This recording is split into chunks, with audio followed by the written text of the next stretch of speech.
আসসালামু আলাইকুম রহমতুল্লাহি ওবরকাতুহু।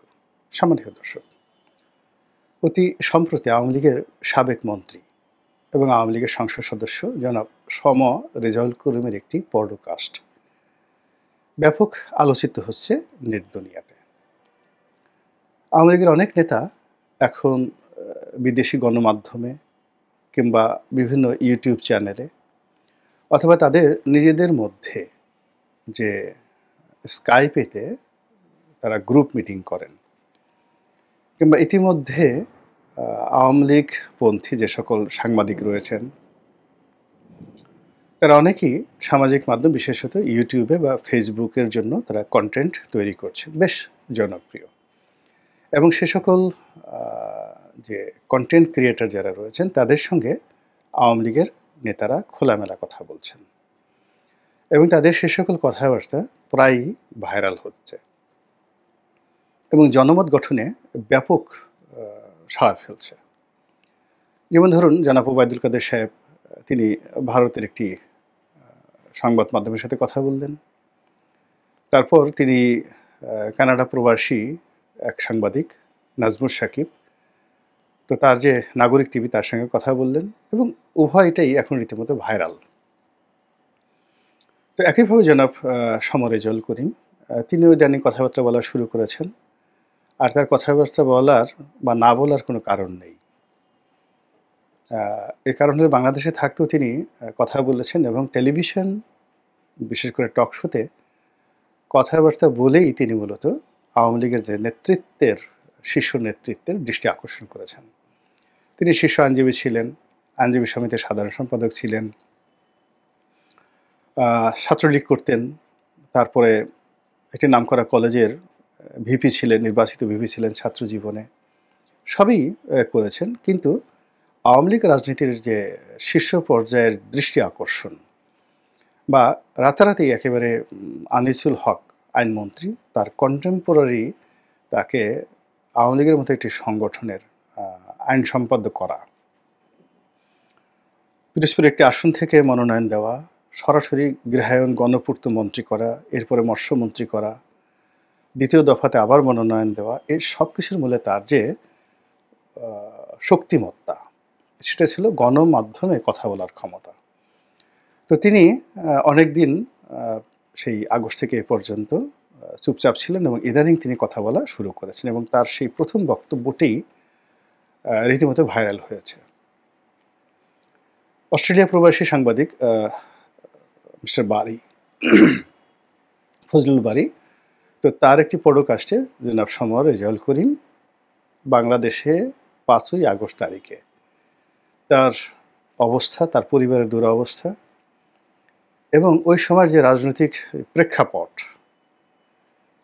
তারপরে তিনি সেখান থেকে কিভাবে পালিয়ে গেছেন সীমান্ত কিভাবে পাড়িয়ে দিয়েছেন, সেখান থেকে কীভাবে ইংল্যান্ডে গিয়েছেন, ইন ডিটেলস তিনি বলেছেন। আমি ওই বিষয়গুলো পুনরাবৃত্তি করব না। আমি যে বিষয়গুলো সামনে আনার চেষ্টা করব সেটা হলো যে আওয়ামী লীগের মধ্যে অনেক নেতাকর্মী যেমন আছেন যারা মত এবং পথের ঊর্ধ্বে গিয়ে সাধারণ মানুষের সাহায্য এবং সহযোগিতা পাওয়ার জন্য তারা যোগ্যতা সম্পন্ন ছিলেন, যেমন সম রেজাউল করিম। তিনি যখন ধরে নিয়ে গেছিলেন যে 5ই আগস্ট তারিখে তার বাসায় যখন মব হচ্ছে, তিনি এবং তার স্ত্রী মবকারীদের হাতে ধরা পড়বেন এবং মারা যাবেন, গণপিটুনিতে মারা যাবেন। এটা যখন একেবারে ধরেছেন, ওই সময়টিতে এমন একজন লোক এসে তাকে সাহায্য করলেন, যিনি এক সময় তার কাছ থেকে সাহায্য পেয়েছিলেন, মারাত্মক আইনি সহযোগিতা পেয়েছিলেন। তো এই ঘটনাটা আমি বিশ্বাস করি। এর কারণ হলো যে সম রেজাউল করিম আমার প্রতিবেশী। আমরা একই বিল্ডিংয়ে, আমাদের অফিস, আজকে 26-27 বছর ধরে প্রতিবেশী, একেবারে নিকটতম প্রতিবেশী এবং আমার খুব ঘনিষ্ঠ বন্ধু। যদিও তিনি মন্ত্রী হওয়ার পর তার সঙ্গে আমার ওইরকম যোগাযোগ ছিল না, কিন্তু আমাদের মধ্যে আন্তরিকতা ছিল। এবং আমার যে চরিত্র, আমি সবসময় করি কি, কেউ ক্ষমতাধর আমার বন্ধুবান্ধব, আত্মীয়-স্বজন, ক্লাসমেট, তারা হঠাৎ করে কেউ যদি ধনী হয়ে যান, ক্ষমতাধর হয়ে যান, আমি তাদের থেকে একটু দূরে থাকি সবসময়। তো সমর রেজাউল করিম সাহেবের সঙ্গে আমার সেই গলায় গলায় যে সম্পর্কটা, সেটি আমি ইচ্ছা করে দূরে সরে যাই যখন তিনি মন্ত্রী হয়ে যান। কিন্তু উনি কিন্তু দূরে সরেননি।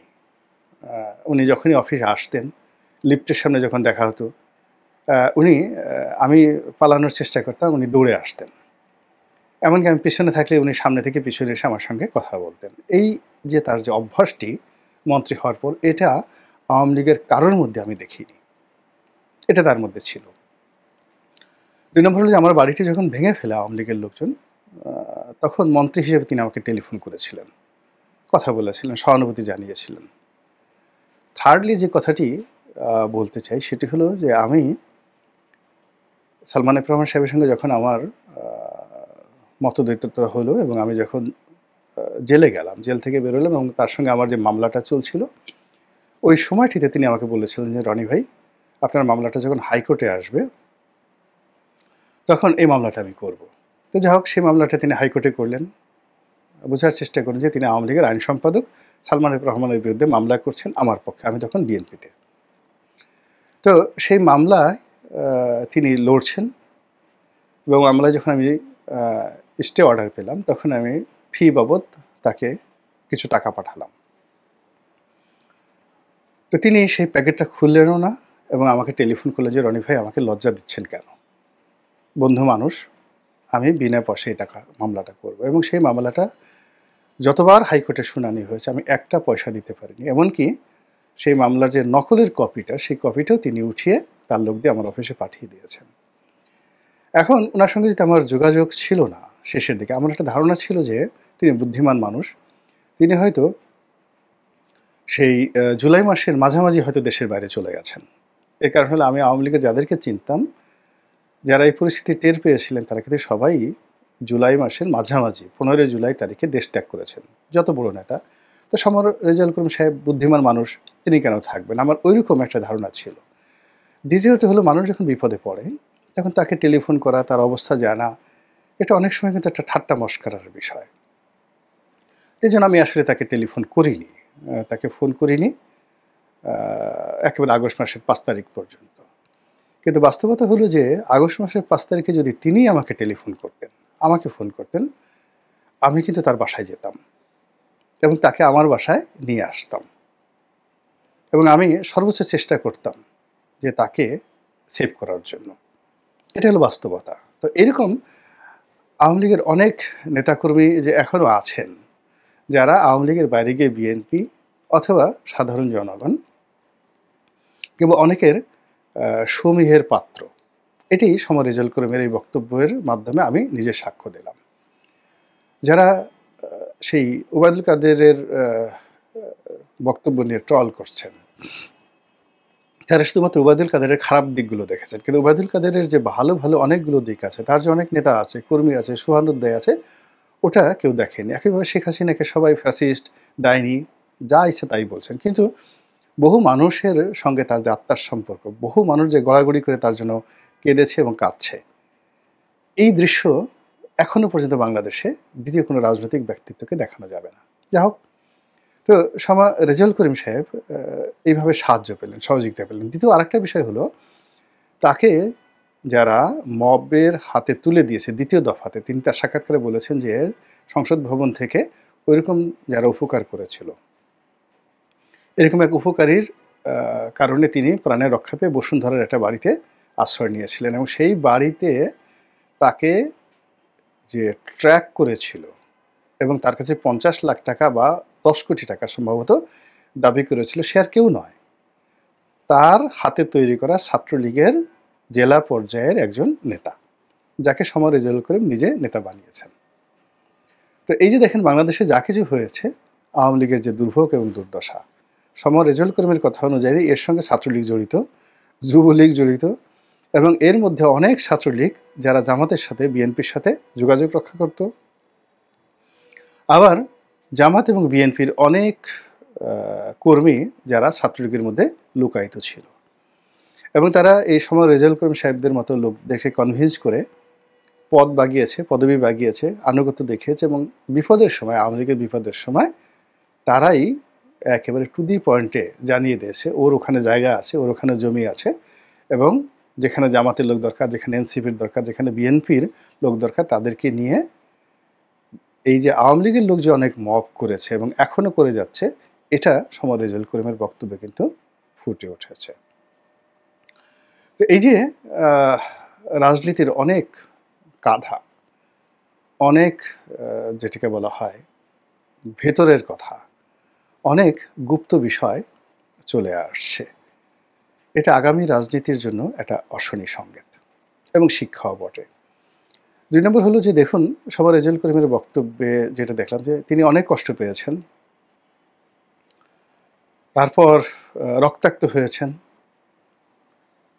একেবারে ফেলানির মতো, ফেলানির লাশ যেভাবে কাঁটাতারে ঝুলেছিল সীমান্তে, তিনি ঠিক ওই রকম ঝুঁকি নিয়ে কাঁটাতারের যে বেড়া, এটা অতিক্রম করেছেন এবং কাঁটাতারের বেড়া অতিক্রম করার সময় তিনি রক্তাক্ত হয়েছেন, সারা শরীর তার রক্ত ঝরেছে এবং তার আগে তিনি প্রায় ৪-৫ ঘন্টা একটা ময়লাযুক্ত, যেখানে মানুষ পায়খানা পেশাব করে, এরকম একটা ডোবা, এই ডোবার মধ্যে তিনি ৪ ঘন্টা তিনি সেখানে ডুবেছিলেন।